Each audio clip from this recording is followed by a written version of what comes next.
Good morning प्यारे विद्यार्थियों। हमारा जो चैप्टर चल रहा है भारत की संविधान की विशेषताओं का चैप्टर चल रहा है। भारत है वो एक बहुत बड़ा देश होने के साथ ही क्या है कि काफ़ी कुछ उसमें विभिन्नताएं हैं। अलग अलग जाति धर्म संप्रदाय के लोग रहते हैं। अलग अलग बोलियां भाषाएं, उनके संस्कृति त्यौहार सब क्या है अलग अलग होते हुए भारत एक है। और इसके साथ इसके संविधान की बहुत सारी विशेषताएं हैं जो संविधान को एक मजबूत संगठित ढांचे के रूप में उपस्थित करता है। तो आगे हम संविधान की विशेषताओं का अध्ययन करेंगे क्रमवार।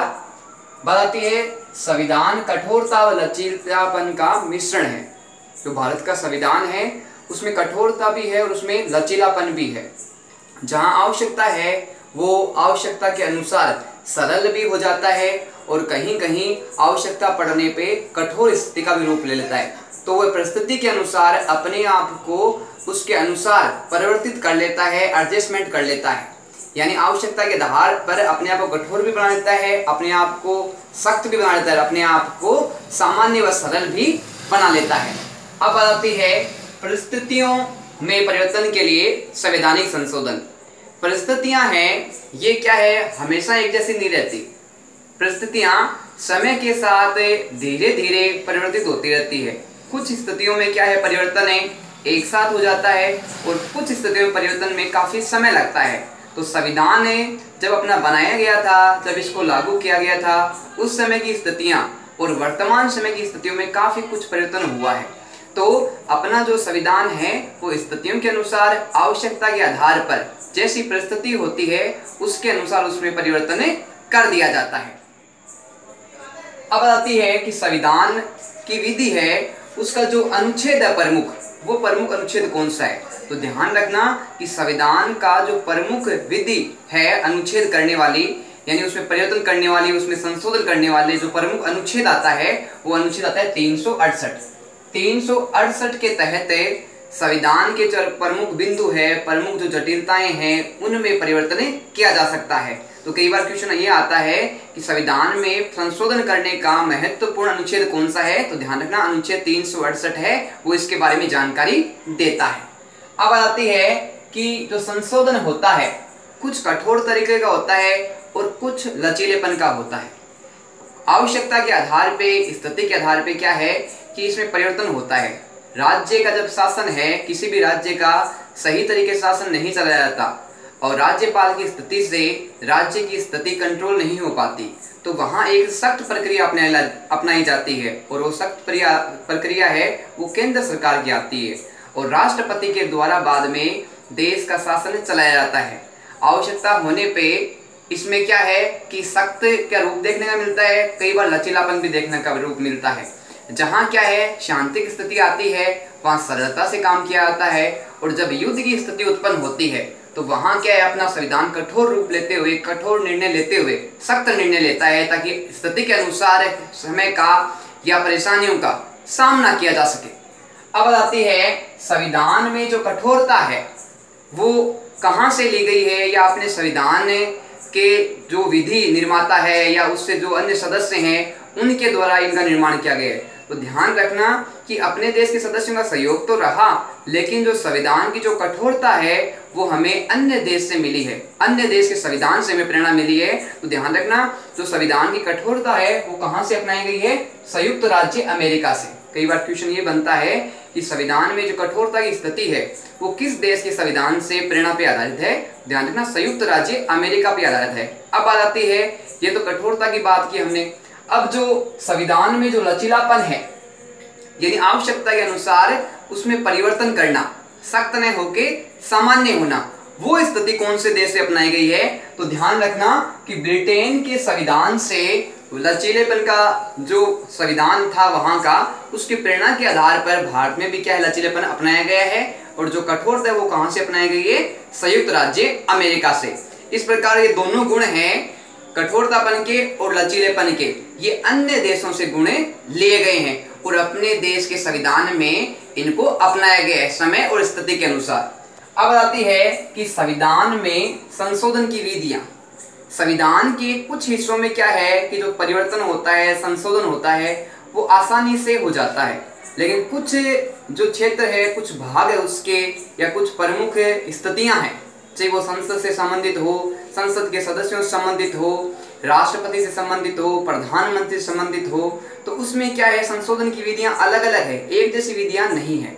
तो प्रमुख रूप से संशोधन की जो ये विधियां हैं, संशोधन की जो प्रक्रिया है, इसमें प्रमुख रूप से 3 विधियां आती है। ध्यान रखना, क्वेश्चन में संशोधन की विधियों से संबंधित आए तो संशोधन की विधियां प्रमुख रूप से 3 प्रकार की होती है, जिसके आधार पे संविधान में परिवर्तन या संशोधन किया जा सकता है। पहली बात आती है संसद के दोनों सदनों के साधारण बहुमत से।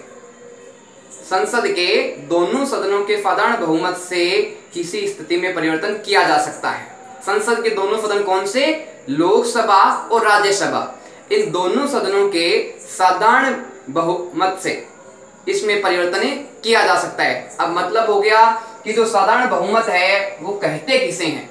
तो ध्यान रखना कि सदन में उपस्थित जो सदस्य संख्या होती है उसका 50% से अधिक होना होता है, वो साधारण बहुमत कहलाता है। ध्यान रखना कि लोकसभा हो चाहे राज्यसभा हो, उसमें जो उपस्थित सदस्य हैं उनका 50% जो होता है, 50% से कुछ अधिक, वो क्या कहलाता है? साधारण बहुमत कहलाता है। अब जो साधारण बहुमत की कुछ उदाहरण हैं वो हम जानेंगे, उनका अध्ययन करेंगे। पहली बात आती है राज्यों का पुनर्गठन। पुनर्गठन का मतलब होता है किसी भी क्षेत्र को जोड़ना या उसका विभाजन करना। आवश्यकता के आधार पे राज्यों को बढ़ाया या घटाया जा सकता है, उनके टुकड़े किए जा सकते हैं या उनको सम्मिलित किया जा सकता है। तो पुनर्गठन की प्रक्रिया है वो ये बात स्पष्ट होती है कि आवश्यकता के आधार पे किसी चीज का वापस निर्माण करना या किसी का संगठन बनाना या किसी का विभाजन करना, वो किसके अंतर्गत आता है? राज्यों के पुनर्गठन के अंतर्गत आता है। आवश्यकता के आधार पे राज्यों की संख्या बढ़ाई जाती है जब जनसंख्या अधिक हो जाती है और वहां की जो शासन व्यवस्था है उसको सुचारू रूप से, सही रूप से चलाने के लिए क्या कर दिया जाता है? उस देश राज्य की जनसंख्या का टुकड़ा है वो विभाजन के रूप में अलग कर दिया जाता है और एक नए राज्य का निर्माण कर दिया जाता है। और मान लो कहीं पे जनसंख्या कम हो रही है और नजदीक 2 है राज्य उसके नजदीक आ रहे हैं और लगता है कि इन दोनों में सम्मिलित किया जा सकता है, तो उसमें जोड़ा भी जा सकता है। धीरे धीरे अपने क्या है कि भारत में राज्यों की संख्या आवश्यकता के आधार पर बढ़ाई या घटाई जा सकती है। तो वर्तमान की बात करें तो वर्तमान समय में 28 राज्य हैं, जबकि पहले जो राज्यों की संख्या थी 29 थी।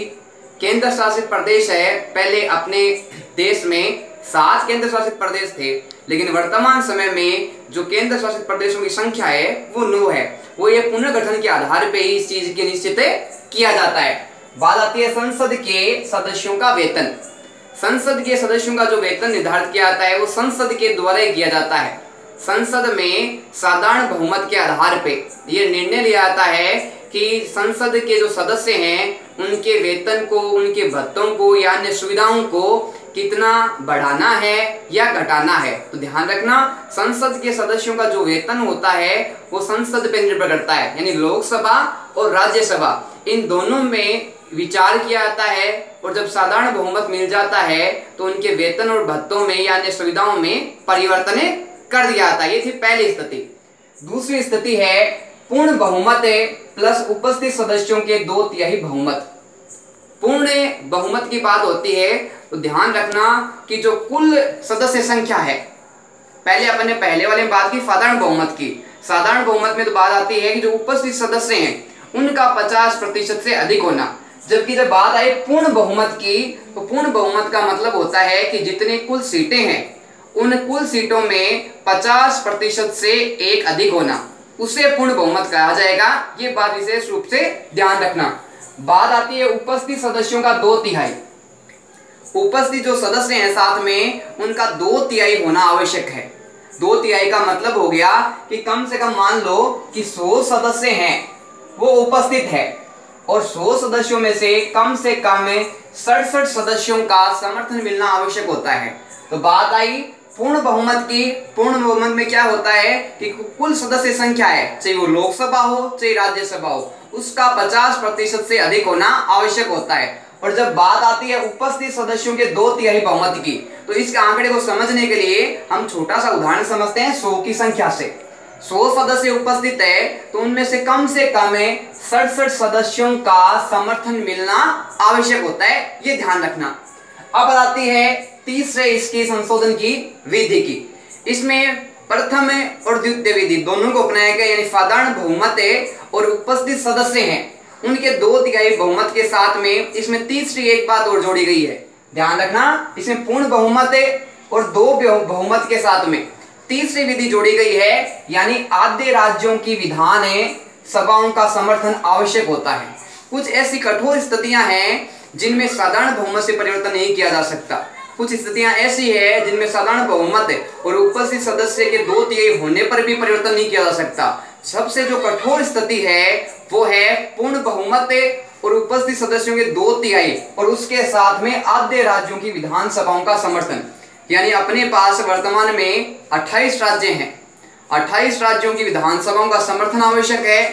लोकसभा और राज्यसभा उन दोनों का पूर्ण बहुमत आवश्यक है और उसमें जो उपस्थित सदस्य होते हैं कुल सदस्य संख्या के अकॉर्डिंग उनका 50% से अधिक होना आवश्यक होता है। और जो राज्य है 28 राज्य की जो विधानसभा है, ध्यान रखना 28 राज्यों की जो विधानसभा है उनका समर्थन भी मिलने पे कुछ स्थितियों पे परिवर्तन या संशोधन किया जा सकता है। तो ऐसी स्थितियां कौन सी है इसके बारे में अपन चर्चा करेंगे।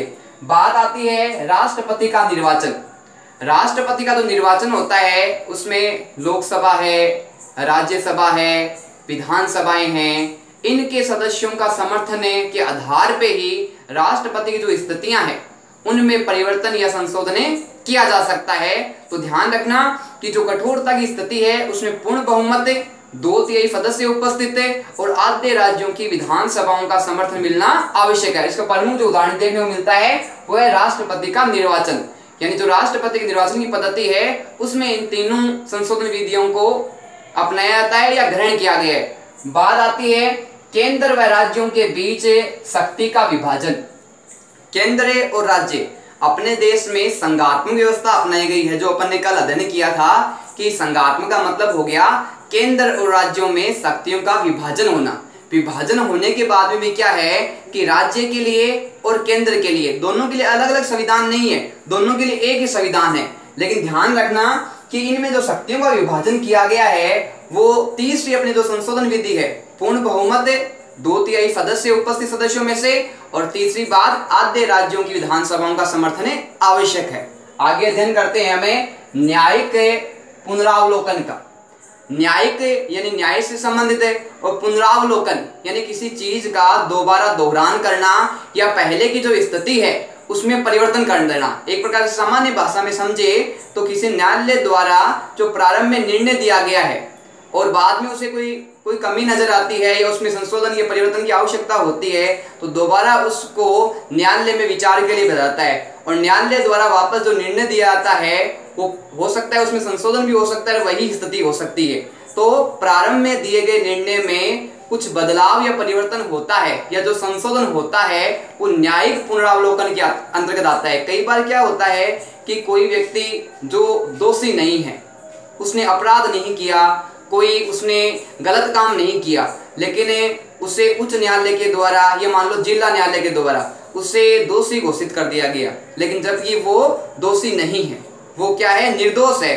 तो उसके द्वारा बाद में क्या है कि उच्च न्यायालय में या सर्वोच्च न्यायालय में अपील की जाती है और बाद में जो निर्णय दिया जाता है उसने जो गलती की नहीं उसकी उसे सजा नहीं मिलती और उसे आजाद बरी कर दिया जाता है। तो ध्यान रखना न्यायिक पुनरावलोकन की जो प्रक्रिया है वो इस प्रकार से प्रक्रिया है कि पूर्व में जो निर्णय दिया गया या पूर्व में जो विचार दिया गया उसमें जो संशोधन की प्रक्रिया है वो न्यायिक पुनरावलोकन के अंतर्गत प्रमुख रूप से आती है। अब आती है कि न्यायपालिका की प्रमुख शक्ति। अपने सरकार के 3 अंग बताए गए हैं, व्यवस्थापिका, कार्यपालिका और न्यायपालिका। इसमें न्यायपालिका है ये सरकार का सबसे महत्वपूर्ण अंग है क्योंकि इसको व्यवस्थापिका और कार्यपालिका को जो नियंत्रित किया जाता है वो न्यायपालिका के द्वारा ही किया जाता है। बात आती है आगे कार्यपालिका और व्यवस्थापिका पर नियंत्रण। कई बार क्या होता है कि व्यवस्थापिका कुछ कानून बना देती है जो उचित नहीं होते, और कार्यपालिका उन कानूनों को आगे लागू कर देती है। तो जब कानून सही नहीं है, समाज के हित से संबंधित नहीं है, समाज का शोषण उसमें हो रहा है, समाज के किसी व्यक्ति विशेष को लाभ पहुंचाया जा रहा है, तो न्यायपालिका ऐसी स्थिति में क्या करती है कि अपने न्याय की शक्ति का उपयोग करते हुए ऐसे अवैध कानूनों पे, ऐसे गैर कानूनों पे नियंत्रण लगाती है और वह कार्यपालिका और व्यवस्थापिका पर नियंत्रण रखती है। कानून व आदेशों को असंवैधानिक घोषित करना। अब बात हर बार ये साबित नहीं होती कि व्यवस्थापिका और कार्यपालिका ने जो कानून बनाए, जो कानून लागू किए, वो हर बार गलत ही हो।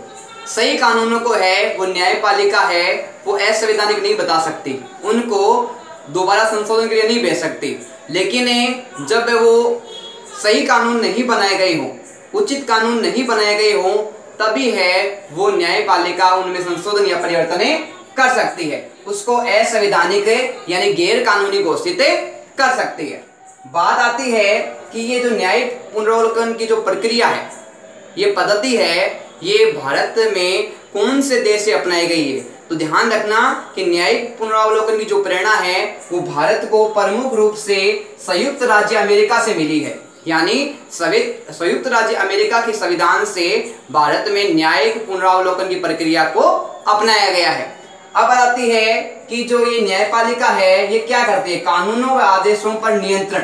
प्रमुख रूप से जो न्यायपालिका का दायित्व है वो कानून और आदेश जो बनाए जाते हैं, जो पद्धतियां सिद्धांत लागू किए जाते हैं, उनको नियंत्रण करना होता है, उनको कंट्रोल में करना होता है, ताकि अनुचित और उचित में सही तरीके से भेदभाव जो किया जा रहा है उसको समाप्त किया जा सके।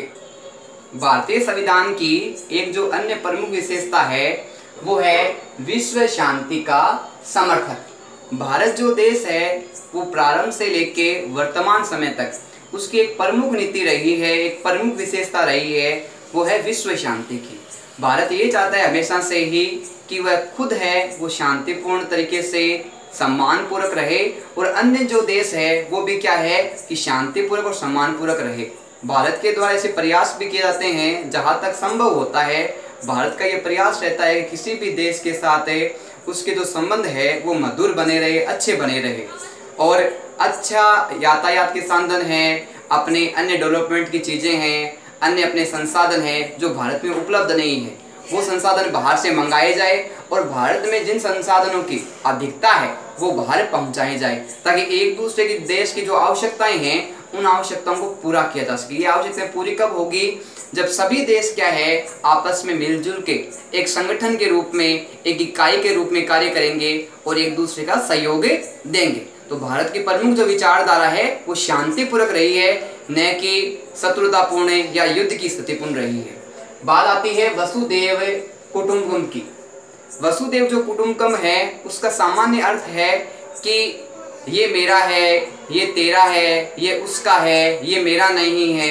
ये धारणा है वो क्या है कि जो कम बुद्धि वाले छोटे व्यक्ति होते हैं या जो निम्न सोच वाले व्यक्ति होते हैं उनकी ये धारणा रहती है, वो दूसरे को हमेशा दूसरा समझते हैं, कभी अपना नहीं समझते। जबकि वसुदेव कुटुंबकम की जो धारणा है उसमें साफ स्पष्ट कहा गया है कि जो ये संपूर्ण पृथ्वी पे जो भी मनुष्य हैं, पेड़ पौधे हैं, जीव जंतु है, यहाँ तक कि आकाश, चांद, सूर्य, पृथ्वी, ये सब एक परिवार की तरह है अपने, और सभी एक दूसरे से जुड़े हुए हैं, आपस में इनका गहरा संबंध है। तो इन सभी चीज़ों को, चाहे वो मनुष्य हो, पशु पक्षी हो, चाहे पेड़ पौधे हो, उन सभी को हमेशा समान समझना, उनको दूसरा नहीं समझना। हमेशा जैसा व्यवहार हम अपने साथ चाहते हैं वैसा ही दूसरे के साथ व्यवहार करना। अच्छा व्यवहार करेंगे तो अच्छा हमारे साथ होगा, और अगर बुरा व्यवहार करेंगे तो बुरा हमारे साथ होगा। तो ध्यान रखना संपूर्ण पृथ्वी क्या है अपने एक परिवार की तरह है। जैसे हम परिवार में सदस्य एक दूसरे के साथ मिलजुल के प्रेम पूर्वक स्नेह के साथ रहते हैं, उसी प्रकार एक देश को दूसरे देश के साथ एक परिवार के रूप में, एक समानता के रूप में, एक स्नेह के रूप में एक दूसरे के साथ रहना चाहिए और एक दूसरे के देश का सहयोग करना चाहिए ताकि एक दूसरे की आवश्यकता पूरी हो सके। बात आती है कि ये जो विश्व शांति की बात है इनका वर्णन किन में किया गया है। तो ध्यान रखना कि भारतीय संविधान के जो नीति निर्देशक तत्व है उनके अंदर की विश्व शांति की संबंधित बातों का स्पष्ट रूप से उल्लेख किया गया है ताकि शांति है वो विश्व में बनी रहे, एकता बनी रहे और सबका विकास अपने विकास के साथ में होता रहे। बात आती है कि जो ये विश्व शांति की बात है ये कौन से अनुच्छेद में की गई है। तो ध्यान रखना कि जो अनुच्छेद अपना 51 है उसमें विश्व शांति की बातों का वर्णन स्पष्ट रूप से दिखाई देता है और भारत हमेशा से क्या है, शांति का पक्ष धर रहा है। भारत के ऊपर बहुत सारे आक्रमण हुए और वर्तमान समय में कुछ देश कर भी रहे हैं, लेकिन भारत की आज भी नीति वही है जो पहले थी। क्या है, शांतिपूर्वक एक दूसरे के साथ रहना, जहां तक संभव हो वहां तक युद्ध नहीं करना और एक दूसरे के साथ बातचीत करके हर प्रकार की समस्या का समाधान करना, न कि युद्ध करना। युद्ध से क्या है कि एक दूसरे देश की, दोनों देशों की हानि होती है। पहली बात है आर्थिक रूप से धन का अपव्यय होता है, दूसरी बात है हथियारों की आवश्यकता होती है, तीसरी बात अपने ही देश की जनता मारी जाती है, चौथी बात है कि किसी का कोई लाभ नहीं होता, सबकी हानि होती है। तो भारत हमेशा से क्या है, युद्ध से बचने का प्रयास करता है और शांति में विश्वास रखता आया है। अब अनुच्छेद 51 में जो प्रमुख बातें हैं उनका वर्णन किया गया है कि अंतर्राष्ट्रीय शांति व सुरक्षा। अंतर्राष्ट्रीय शांति यानी एक दूसरे जो देश है जो आपस में जुड़े हुए हैं, उनके संबंध अच्छे हैं, तो वो क्या है कि अंतर्राष्ट्रीय शांति यानी किसी प्रकार का एक दूसरे देश पे युद्ध या आक्रमण नहीं करना। और जो आपस में जो देश हैं उनका प्रमुख जो दायित्व बनता है वो बनता है सुरक्षा का, कि पहला अपने देश का यही कर्तव्य रहता है कि अपनी जो सीमाएं हैं उन पे जो पहरा है वो सख्त किया जाए, ताकि जो अपने अन्य देश के, चाहे वो अपने मित्र हो चाहे अपने शत्रु देश हो, वो मौका पाकर अपने देश पे हमला नहीं कर सके। तो उसकी सुरक्षा का दायित्व भी क्या है कि अपने देश का दायित्व बनता है, उसके लिए सेनाएं हैं हमेशा तत्पर रहती है। और दूसरी बात है अंतर्राष्ट्रीय सुरक्षा की, एक दूसरे के द्वारा एक दूसरे के मामलों में या युद्ध की स्थिति को उत्पन्न नहीं करना। अब आती है राष्ट्रों के बीच न्याय की धारणा। कई बार क्या होता है, कुछ संधियां, कुछ समझौते हो जाते हैं और ऐसी स्थिति में क्या है कि कई बार एक देश अपना जब अधिक लाभ देखना चाहता है और एक देश है वो चाहता है कि दोनों को समान लाभ हो। जब एक देश अधिक लाभ चाहता है तो क्या करता है कि उनमें जो न्याय की धारणा आती है अपने, वो उत्पन्न नहीं हो पाती। कारण क्या कि एक देश अधिक लाभ चाहता है तो आपस में तनाव की स्थिति उत्पन्न आ जाती है, आपस में टकराव उत्पन्न होने लग जाते हैं। तो ध्यान रखना कि जब देशों के बीच में संबंध है वो न्यायपूर्ण होना चाहिए, किसी के साथ अन्याय नहीं करना चाहिए, क्योंकि जैसी अपनी आवश्यकताएं होती है देश की, वैसे ही दूसरे देश की आवश्यकताएं होती है। तो सबके साथ न्याय का व्यवहार करना और किसी के साथ अन्याय नहीं करना, कोई प्रकार का भेदभाव नहीं करना, किसी का शोषण नहीं करना। बात आती है सम्मानजनक संबंधों की स्थापना। जब हमें अपने देश में जो लोग आएंगे या अन्य देश के जो व्यक्ति, चाहे राष्ट्रपति हो, प्रधानमंत्री हो, चाहे कोई भी व्यक्ति हो, किसी भी पद पे हो, जब अपने यहाँ आए तो मैं उनका जो स्वागत है, उनका मान सम्मान है वो अच्छे तरीके से करें, ताकि वो अपने देश के संस्कार है वो अपने देश में लेके जाए। लेकिन अगर हम ऐसा नहीं करेंगे तो अपने देश की जो है वो संस्कृति है, जो नैतिकता है, जो अपना हित चाहने की, सम्मान की भावनाएं हैं, वो लुप्त हो जाएगी। लेकिन भारत हमेशा यही करता रहा है कि जो अपने अतिथि आते हैं अपने देश में उनका हमेशा सम्मान करता आया है, अपनी संस्कृति के बारे में उनको अवगत कराता है। और इसके कारण क्या होता है कि जब दूसरे देश के लोग जब अपने देश में आके वापस जाते हैं तो वहाँ अपनी संस्कृति का, अपनी सभ्यता का, अपनी नैतिकता का, अपने संस्कारों का बाहर दूसरे देशों में भी प्रसार होता है। अब बात आती है कि पंचशील के सिद्धांतों की। पंचशील के जो सिद्धांत है वो प्रमुख रूप से भारत चीन से संबंधित है। चीन का जो हिस्सा है तिब्बत, उसको लेके और भारत की जो सीमा को लेके जो विवाद हुआ था और उससे संबंधित जो समझौता हुआ था वो पंचशील के समझौते के नाम से जाना जाता है। अब जो पंचशील का समझौता था वो कब हुआ था, वो ध्यान रखने आवश्यक बात है कि जो पंचशील का जो संधि हुई किसके बीच में हुई, भारत और तिब्बत के बीच में। चीन का जो क्षेत्र था, भाग था तिब्बत है, उस कारण भारत और तिब्बत के बीच में जो संधि हुई वो पंचशील की संधि कहलाई। अब आती है ये संधि हुई कब थी, तो ध्यान रखना 29 अप्रैल 1954 में पंचशील की संधि हुई थी।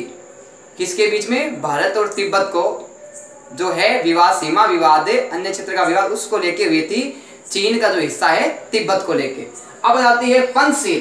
पंचशील का मतलब होता है 5 सिद्धांतों का, 5 समूह का, 5 उच्च दायित्वों का, कर्तव्यों का निर्वहन करना, और उसमें किसी प्रकार की है वो कमी नहीं रखना, और समान दृष्टि से उन नीतियों का, उन सिद्धांतों का सभी के द्वारा पालन किया जाना। पहला जो अपना आता है पंचशील का सिद्धांत, उसमें आता है प्रादेशिक अखंडता और प्रभुता का सम्मान।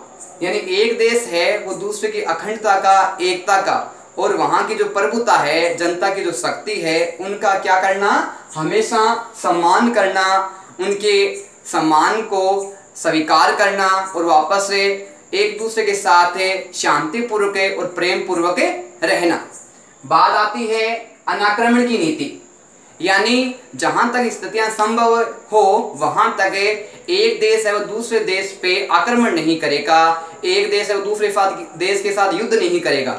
जहां तक संभव होगा, दो देशों के बीच में सामान्य बात है कि विवाद उत्पन्न हो जाता है, लेकिन उस विवाद को आगे बढ़ाने के बजाय एक दूसरे पर आक्रमण नहीं करेंगे और शांतिपूर्वक उस विवाद का समाधान निकालने का प्रयास करेंगे। उसे अनाक्रमण की नीति कहा गया है। बात आती है आंतरिक विषयों में हस्तक्षेप नहीं करना। मान लो भारत का किसी दूसरे देश के साथ विवाद चल रहा है, उदाहरण के रूप में समझ सकते हैं कि भारत और पाकिस्तान का विवाद चल रहा है, तो ये भारत और पाकिस्तान के बीच का मुद्दा है और ये दोनों देश ही आपस में क्या इस मुद्दे को सुलझा सकते हैं।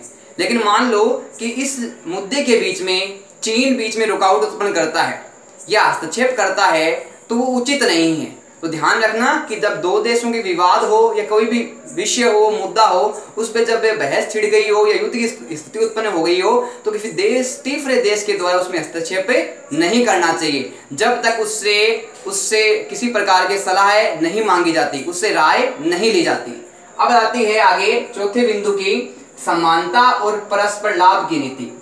एक देश है वो दूसरे देश के साथ हमेशा समानता करेगा, किसी प्रकार की असमानता नहीं करेगा, और परस्पर लाभ की नीति, जब एक देश है वो दूसरे देश को लाभ पहुंचाता है तो दूसरा देश भी क्या करेगा कि उसको लाभ पहुंचाने का प्रयास करेगा। क्योंकि अपना कोई देश हो, चाहे अपना कोई भी राज्य हो, वो हर प्रकार से अपनी आवश्यकताओं को पूरा नहीं कर सकता। एक देश है वो दूसरे देश पे, एक राज्य दूसरे राज्य पे निर्भर होता है। तो ध्यान रखना कि जो ये परस्पर लाभ की नीति है ये तभी संपन्न हो सकती है जब एक दूसरे की देश की जो आर्थिक सहायता है या किसी खनिज तत्व की आवश्यकता है या किसी रासायनिक चीज़ों की आवश्यकता है, कोई तकनीक की आवश्यकता है, कोई नई विधि की आवश्यकता है, तो एक दूसरे को वो है समायोजन करना, एक दूसरे को प्रदान करना, तो चीज़ उसको आवश्यकता है। शांतिपूर्ण सहअस्तित्व। अब एक देश है वो दूसरे देश के साथ एक साथ कब रहेगा, एक मंच पे कब खड़े रहेंगे, जब शांतिपूर्वक देश है वो एक दूसरे के साथ मिलजुल के रहेंगे, एकता की भावना के साथ रहेंगे, किसी प्रकार का उनमें द्वेष की भावना नहीं होगी, रोष की भावना उत्पन्न नहीं होगी, असमानता की भावना उत्पन्न नहीं होगी, तब देश है आपस में शांतिपूर्ण प्रेम पूर्वक भाईचारे के साथ है न्यायपूर्वक और लाभ के आधार पे एक दूसरे के साथ रह सकते हैं।